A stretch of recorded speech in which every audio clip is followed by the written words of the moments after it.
کچھ خبریں کھیل کے میدان سے۔ ایشین ہاکی چیمپئنز ٹرافی میں پاکستان کے عبدالحنان شاہد نے ایمرجنگ پلیئر کا ایوارڈ حاصل کر لیا۔ بھارت میں ہونے والی ایشین ہاکی چیمپئنز ٹرافی کی اختتامی تقریب میں عبدالحنان شاہد کو ایمرجنگ پلیئر کا ایوارڈ دیا گیا۔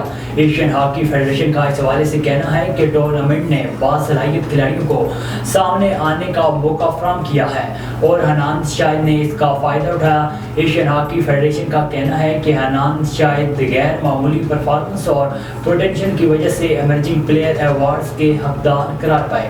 ہاکی میں حنان شاہد کا مستقبل روشن ہے۔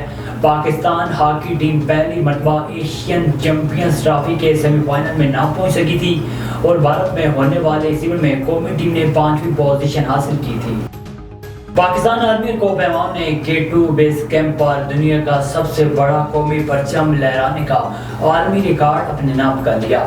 پاکستان کے 76ویں یوم آزادی کے موقع پر پاکستان آرمی کی جانب سے 250 فٹ لمبا قومی پرچم لہرایا گیا۔ یہ ریکارڈ پاک فوج کے شہیدوں، غازیوں اور سیاچن کے مواز پر وطن کی حفاظت کرنے والوں کے نام کیا گیا۔ اس قومی ریکارڈ بنانے میں سندھ، پنجاب، بلوچستان، گلگت بلتستان اور خیبر پختونخوا کے کھلاڑی شامل تھے۔ 9 رکنی ٹیم میں اسپین سے تعلق رکھنے والی غیر ملکی خاتون مارتھا بھی شامل تھی۔ غیر ملکی خاتون پاکستان سے اظہار محبت کی مثال قائم کرتے ہوئے اس ریکارڈ میں شامل ہوئی پوری پاکستانی قوم کو مبارکباد پیش کرتی ہوں۔ Pak Afghan one day series کی تیاری کے لیے قومی کرکٹ ٹیم کے ٹریننگ کیمپ کا آغاز آج لاہور میں ہوگا۔ قومی ٹیم کا کیمپ 14 سے 16 اگست تک جاری رہے گا۔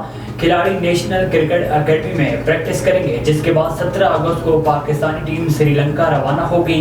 لنکا پریمیئر لیگ کھیلنے والے کھلاڑی سری لنکا میں اسکواڈ کو جوائن کریں گے۔ پاکستان اور افغانستان کے درمیان 3 ون ڈے میچز کی سیریز کا آغاز 22 اگست سے ہوگا۔